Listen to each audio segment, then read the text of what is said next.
अस्सलाम वालेकुम गर्ल्स। बच्चों, आज का जो नया टॉपिक है वो यूनियन अलजेब्रा की बुक से हमारे पास टॉपिक नंबर है 5.3 एक्सरसाइज। बच्चों, कल के लेक्चर में हमने 5.2 पढ़ी थी, आज हमने 5.3 पढ़नी है। ठीक है, और उसका कंसेप्ट क्या है? डायगनलाइजेशन। हाँ जी बच्चों, डायगनलाइजेशन किसे कहते हैं? कोई भी आपके पास अगर मैट्रिक्स गिवन हो और उसमें आपको ये कहा जाए कि आपने डायगनलाइज करना है, तो इट्स मीन्स कि आपने उसको इस फॉर्म में लिखना है। A is equal to P D P minus one. और ये पी क्या होता है ये हम आगे एग्जाम्पल्स में देखते हैं। डी हमारे पास कोई मैट्रिक्स है। फर्स्ट एग्जाम्पल देखिए आप। फर्स्ट एग्जाम्पल में डी मैट्रिक्स गिवन है, आप उसका डी स्क्वायर फाइंड कर सकते हो, डी क्यूब फाइंड कर सकते हो। तो वो कहता है जब भी आपके पास कोई ऐसा मैट्रिक्स हो जिसमें सिर्फ डायगोनल एंट्रीज हो, ठीक है, डायगोनल एंट्रीज देखें 5 और 3 है, बाकी सारी वैल्यूज इसमें क्या है? 0 0। तो वो कहता है जब आप उसका स्क्वायर लेते हो, उसका क्यूब लेते हो, या जैसा मर्जी फंक्शन करते हो, तो सिर्फ डायगोनल एंट्रीज डिफरेंट हो जाती हैं। देखो जैसे यहाँ पे 5 और 3 था, जब आपने डी स्क्वायर किया, दोनों को मल्टीप्लाई किया, तो इसकी जो डायगोनल एंट्रीज थी, जब आप मल्टीप्लीकेशन करते हो तो 5 5 से 25, 3 3 9, तो 5 स्क्वायर 3 स्क्वायर, यानी जितनी बाहर डिग्री होती है, पावर होती है, उतनी ही अंदर डायगोनल एंट्रीज की पावर हो जाती है। इसी तरह जब आप डी क्यूब करते हो तो आपके पास 5 क्यूब 3 क्यूब, तो इसका मतलब ये हुआ कि जनरली हम कह सकते हैं कि डी के का क्या मतलब है? डी के का मतलब है डायगोनलाइजेशन।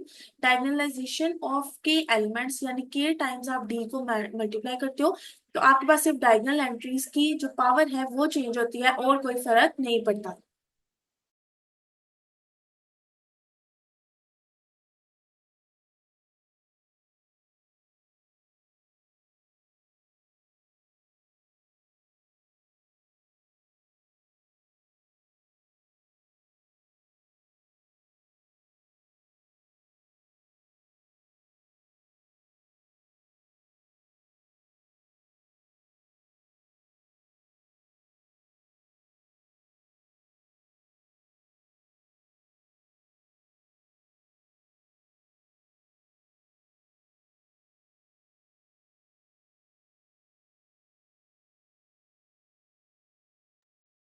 उसके बाद गर्ल्स, सेकंड एग्जांपल है, आपके पास ए मैट्रिक्स गिवन गिवन है, आपने ए के का फॉर्मूला फाइंड आउट करना है।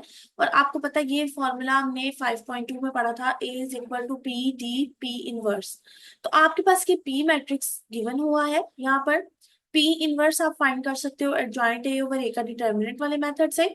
ठीक है, तो आपको पता है आप इसका इन्वर्स फाइंड कर सकते हो, इसलिए आप क्योंकि पहले इन्वर्स फाइंड करना सीख चुके हुए हो, इसलिए इसने यहाँ पर डायरेक्ट इसका इन्वर्स फाइंड आउट करके लिख दिया हुआ है। ठीक है, और ये कहाँ से आया? ये एडजॉइंट ए ओवर ए का डिटर्मिनेंट। उसके बाद बच्चों, क्योंकि हमें पता है एसोसिएटिविटी ऑफ मैट्रिक्स मल्टीप्लिकेशन की जो प्रॉपर्टीज थी, उसके अकॉर्डिंग हम क्या कर सकते हैं, ये ए है अगर हमारे पास, और ए के लिए हमारे पास ये फॉर्मूला है, हम फाइंड करना चाहते हैं ए के। पिछले वाली एग्जांपल में हमारे पास डी था, तो डी स्क्वायर करने के लिए हमने क्या किया था? डी को 2 टाइम्स मल्टीप्लाई किया था। अब यहाँ क्या है? ए है, ठीक है, तो ए के की पावर के का मतलब है हमने ए को 2 टाइम्स फिर 3 टाइम्स, यानी जनरलाइज करना है कि इसका आंसर क्या आता है। तो बच्चों आपको पता है ए स्क्वायर का क्या मतलब है? ए का मतलब अगर ये है तो ए स्क्वायर का मतलब है इसको 2 दफा इस तरह लिखना है। तो मैंने यहाँ पर 2 दफा इन्होंने इस तरह लिखा हुआ है। ठीक है, अब क्योंकि आपको पता है पी और पी इनवर्स आइडेंटिटी के इक्वल होते हैं, ठीक है, कोई भी मैट्रिक्स लो और उसका इनवर्स लो, दोनों को आप मल्टीप्लाई करते हो तो एक आइडेंटिटी मैट्रिक्स आता है। तो यहाँ पर भी देखो, ये आपके पास पी डी पी इनवर्स, यानी आप यहाँ पर मल्टीप्लीकेशन को एसोसिएटिव प्रॉपर्टी के अकॉर्डिंग ब्रैकेट्स चेंज कर सकते हो। तो आपने क्या किया, ये सेंटर वाला जो पी और पी इनवर्स था, इसको कंबाइन करके क्या बना लिया? Identity matrix. जब ये आइडेंटिटी मैट्रिक्स बना है तो अब देखो सेंटर में क्या रह गया है? 2 टाइम्स डी।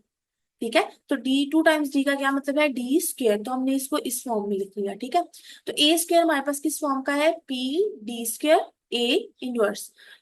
तो आप यहाँ पर तीनों को मल्टीप्लाई कर दोगे। ठीक है, जब आपने तीनों को मल्टीप्लाई किया कुछ इस फॉर्म में आपके पास आंसर आ रहा है। ठीक है, उसके बाद बच्चों जब आप ए स्क्वायर करते हो, तो जैसे आपने एसोसिएटिव प्रॉपर्टी यहाँ पर ए स्क्वायर के लिए की थी, सेम प्रॉपर्टी आप ए क्यूब के लिए करोगे। तो जब आप ए क्यूब के लिए ये प्रॉपर्टी होल्ड करवाओगे,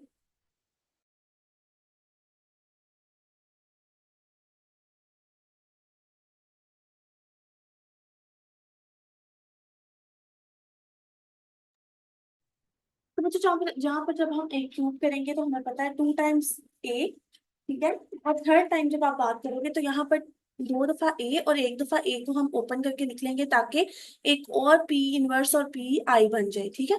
तो यहाँ पर आपके पास आ जाएगा P D cube P inverse. तो इसका मतलब जब जब आप के लिए करोगे तो आपके पास किस फॉर्म का आएगा, पी डी की पावर के पी इनवर्स। तो उसने आपको यहाँ पर मल्टीप्लाई करके दिखाया हुआ है, मल्टीप्लाई करके, ठीक है। तो उसने कहा कि अ स्क्वायर मैट्रिक्स कब डायगोनलाइजेबल होगा, if A is similar to diagonal matrix, यानी ए और डायगोनल मैट्रिक्स सिमिलर हो, यानी जैसा आपके पास ए है वैसा ही डायगोनल मैट्रिक्स हो। जैसे अगर आप देखो तो ये फर्स्ट वाले एग्जाम्पल के अंदर आपके पास देखो डी जिस फॉर्म का था, आपका डी के भी इसी फॉर्म का था, ठीक है। यानी इसके अंदर भी सिर्फ डायगोनल एंट्रीज थी, तो आपके पास आंसर में भी सिर्फ डायगोनल एंट्रीज थी, बाकी सारी क्या थी, जीरो थी। तो वो कहते हैं जब दो मैट्रिक्स एक दूसरे के सिमिलर होते हैं तभी आप एक मैट्रिक्स को डायगोनलाइजेशन कर सकते हो उसकी, अदरवाइज आप नहीं कर सकते। तो बच्चों ये डायगोनलाइजेशन थ्योरम है। आपके पास है a n n cross n matrix A is diagonalisable if and only if A has n linearly independent eigen vectors। वो कहता है अगर डायगोनलाइज कब होगा, जब ये जो ए वेक्टर होगा इसके अंदर आपके पास आइगन वेक्टर्स एग्जिस्ट करेंगे, और वो आइगन वेक्टर्स जो होंगे वो लीनियरली इंडिपेंडेंट होंगे, यानी उनको हम ऐड करें किसी भी स्केलर के साथ मल्टीप्लाई करके तो उनका आंसर हमेशा क्या होना चाहिए, जीरो, ठीक है। उसके बाद बच्चों आपके पास ये तो हमने एक थ्योरम पढ़ लिया, ठीक है। उसके बाद हमने ये देखना है कि कोई भी मैट्रिक्स जो होता है वो डायगोनलाइज कब हो सकता है और कब नहीं हो सकता, ठीक है। तो अगर हमको हमें वो कहता है डायगोनलाइज करना सिखाए तो वो कहता है diagonalise the following matrix if possible, that is find an invertible matrix P and diagonal matrix G such that A is equal to P D P inverse। तो बच्चों यहाँ पर आपको वो क्या कहना चाह रहा है कि आपको जब भी डायगोनलाइज करने के लिए कहा जाएगा तो आपने एक मैट्रिक्स P फाइंड करना है जो कि इन्वर्टिबल होगा। इन्वर्टिबल का मतलब ये है कि अगर P एग्जिस्ट करवा कर जाता है तो उसका P इनवर्स भी एग्जिस्ट करता हो, और D मतलब डायगोनल मैट्रिक्स, ऐसा मैट्रिक्स जिसकी सिर्फ डायगोनल एंट्रीज हो, ठीक है। और वो दोनों ऐसे मैट्रिक्सेस होने चाहिए जिनको जब हम मल्टीप्लाई करें तो इस फॉर्म का हमें आंसर मिल जाए। तो बच्चों को कहता है there are 4 steps to implement the description in theorem number 5। जो भी हमने डायगोनल वाला थ्योरम पढ़ा है वो कहता है अगर आप ये फाइंड आउट करना चाहते हो या किसी भी मैट्रिक्स को डायगोनलाइज करना चाहते हो तो इसके 4 बेसिक स्टेप्स हैं। अब हम वो डिटेल में पढ़ते हैं ताकि जब भी हम इसको नेक्स्ट सॉल्व करें एक्सरसाइज में तो हमें प्रॉब्लम ना हो। तो बच्चों सबसे पहले वो कहता है हमने हमारा सबसे पहला काम है कि हमने आइगन वैल्यूज फाइंड करनी है गिवन मैट्रिक्स ए की। अब आइगन वैल्यूज आप 5.1 में और 5.2 में सॉल्व करना पढ़ चुके हो। आप क्या करते हो, कोई भी मैट्रिक्स गिवन है आप उसको लिखते हो A minus lambda I is equal to zero, ठीक है। आप ए माइनस लैम्डा आई करते हो, ठीक है। और लैम्डा आपने फाइंड आउट करना होता है, इसमें से ए आपको पता होता है, लैम्डा आप खुद से पहले लेट कर लेते हो, ठीक है। और आप दोनों को मल्टीप्लाई करते हो, मल्टीप्लाई करने के बाद जो इक्वेशन आती है यानी आप इस पूरे का डिटर्मिनेंट लेते हो, ठीक है। ये ए है, इसके बाद आपने साथ में क्या मल्टीप्लीकेशन करनी है, आपने इसके साथ मल्टीप्लाई करना है लैम्डा। और आई का क्या मतलब हुआ, जैसा ये मैट्रिक्स है वैसा ही आपने आइडेंटिटी मैट्रिक्स लेना है, 1 0 0 0 1 0 0 एंड 1, ठीक है। तो इस तरह आपने इनको इसको लैम्डा के साथ जब आप मल्टीप्लाई करोगे तो आपके पास ये पूरा आइडेंटिटी मैट्रिक्स कुछ इस फॉर्म का बन जाएगा, लैम्डा 0 0 0 लैम्डा 0 0 0 एंड लैम्डा, ठीक है। तो बच्चों ये डायगोनलाइजेशन के लिए हमने a माइनस लैम्डा आई किया। अब आपको पता है आपने इस a को और इस लैम्डा वाले मैट्रिक्स को दोनों को माइनस किया, माइनस करके जो मैट्रिक्स आएगा उसका आपने डिटर्मिनेंट लिया, डिटर्मिनेंट लोगे तो आपके पास ये वैल्यू आ जाएगी, ठीक है। अब इसको आपने इक्वल टू जीरो करके लैम्डा की वैल्यूज निकाली हैं जो कि क्या है, lambda is equal to 1 and lambda is equal to -2। उसके बाद वो कहते हैं स्टेप 2 में हम क्या कहते हैं, हमने ये लैम्डा तो निकाल लिया, ठीक है। अब हमारा अगला काम क्या है कि हमने स्टेप 2 में आइगन वेक्टर्स निकालने हैं, ठीक है। आइगन वैल्यूज निकल आई, सबसे पहले आपने आइगन वेक्टर्स निकालने हैं। तो अगर आप आइगन वेक्टर्स निकालना चाहते हो तो आपको क्या करना पड़ेगा, आपको यहाँ पर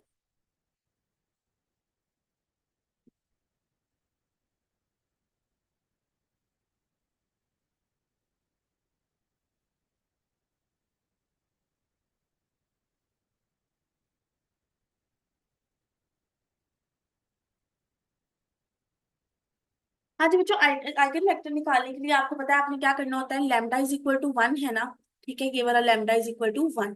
तो आप इसकी बेसिस किस तरह निकालोगे, v1 is equal to 1 minus 1 1। आपको पता है आपने जब वेक्टर्स निकालने होते हैं तो ऐसे निकालने होते हैं जिनको हम ऐड करें तो आंसर 0 आए।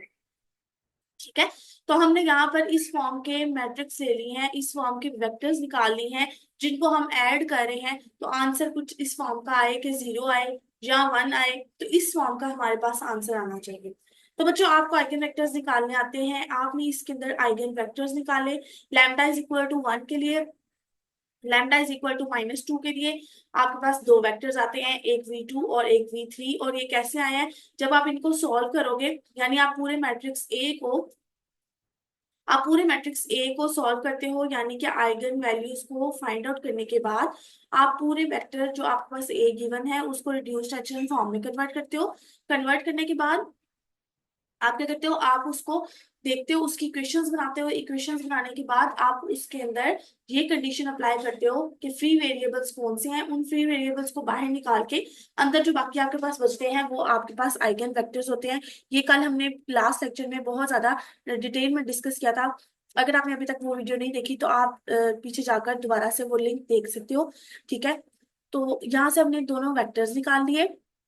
वेक्टर्स निकालने के बाद वो कहता है ये जो वेक्टर्स निकलेंगे हम उससे पी बनाएंगे। और पी कैसे बनाएंगे, ये जो तीनों आपके पास वेक्टर्स निकले थे, एक ये v1, ये v2, ये v3, तो इससे जो वेक्टर्स निकले थे इन तीनों को हमने एक ही मैट्रिक्स में लिख दिया इस तरह, ये हमारे पास p बन गया। ठीक है, उसके बाद बच्चों वो कह रहे हैं construct D from the corresponding eigen values. हाँ जी, वो कहता है क्योंकि आपको पता है कि आइगन वैल्यूज कौन सी होती हैं, आइगन वैल्यूज वही वाली लैम्डा वाली वैल्यूज होती हैं। तो कहता है अगर आपको ये पता है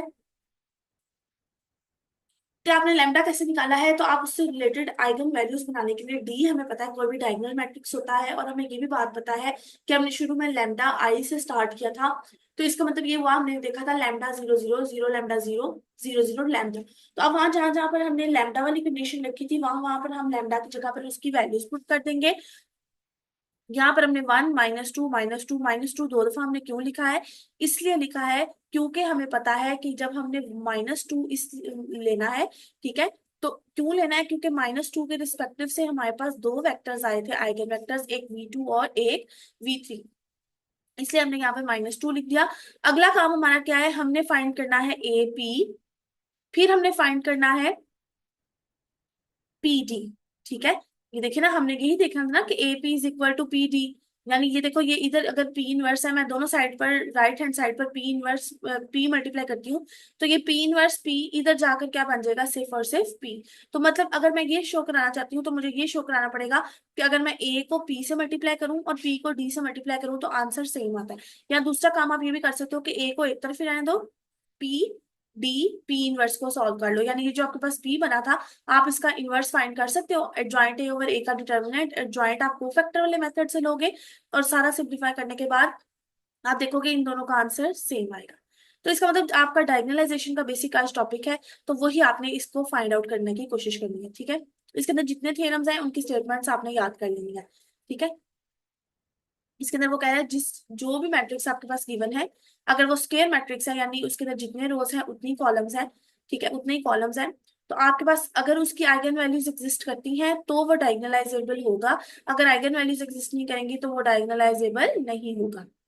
जैसे यहाँ पर उसने एक कंडीशन दी है, हमने यहाँ पर सबसे पहले लैम्डा वाली फॉर्म की। लैम्डा वाली फॉर्म करने के बाद अब देखो यहाँ पर लैम्डा इज इक्वल टू 1 के लिए एक वेक्टर निकला है, लैम्डा इज इक्वल टू -2 के लिए भी सिर्फ एक वेक्टर निकला है। हमारे पास दो आइगन वैल्यूज थी, दोनों आइगन वैल्यूज के लिए दो वेक्टर्स निकले हैं। ठीक है, लेकिन हमारे पास पूरा का पूरा मैट्रिक्स किस फॉर्म में है, 3 क्रॉस 3 की फॉर्म में है। तो वो कहता है क्योंकि ये 3 क्रॉस 3 की फॉर्म में है तो इसलिए हमारे पास क्या होगा,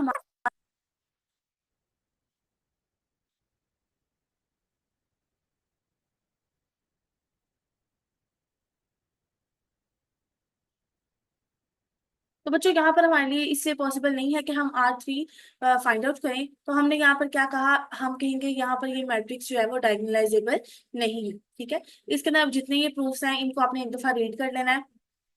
अब आ जाए अपनी बेसिक एक्सरसाइज पर। सबसे पहले वो आपको कह रहा है फाइंड करें A is equal to P D P inverse and compute A की पावर 4। हाँ जी, ए की पावर 4 आपको फाइंड आउट करनी आती है। अभी मैंने आपको जो फर्स्ट वाला एग्जांपल करवाया आप उससे ये कर सकते हैं सॉल्व। आपको सिंपल मल्टीप्लिकेशन भी आती है। पी गिवन है, पी इनवर्स कैसे फाइंड करोगे, एडजॉइंट ए ओवर ए का डिटर्मिनेंट। फिर पी डी पी इनवर्स, आप इन तीनों को मल्टीप्लाई करोगे तो आपके पास आंसर ए आना चाहिए। और इसी तरह अगर आप ए फोर करते हो तो वही वाला स्टेप जो आपने एग्जाम्पल नंबर 1 में फॉलो किया था यहाँ भी आप वही फॉलो करोगे। उसके बाद थर्ड और फोर्थ में वो आपसे पूछ रहा है ए की पावर के बनाओ, तो आपको पता है आपने ए की पावर के कैसे बनाना होता है। यहाँ देखो ये जो भी हमने एग्जाम्पल सॉल्व की थी,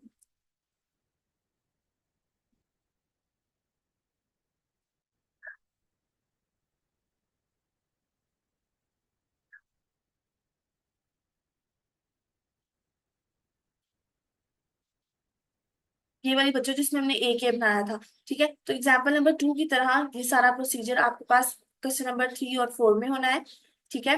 उसके बाद 5 और 6 में वो आपको कहता है आपने फाइंड करना है पी डी पी इनवर्स। तो अभी जो मैंने आपको सारी डिटेल से बताई है कि डायगोनलाइजेशन कैसे करते हैं, तो आपने ये उस तरीके से मेथड को सॉल्व करना है, ठीक है। पी डी पी इनवर्स आपके पास पूरे क्वेश्चंस गिवन है, आपने राइट हैंड साइड को मल्टीप्लाई करना है।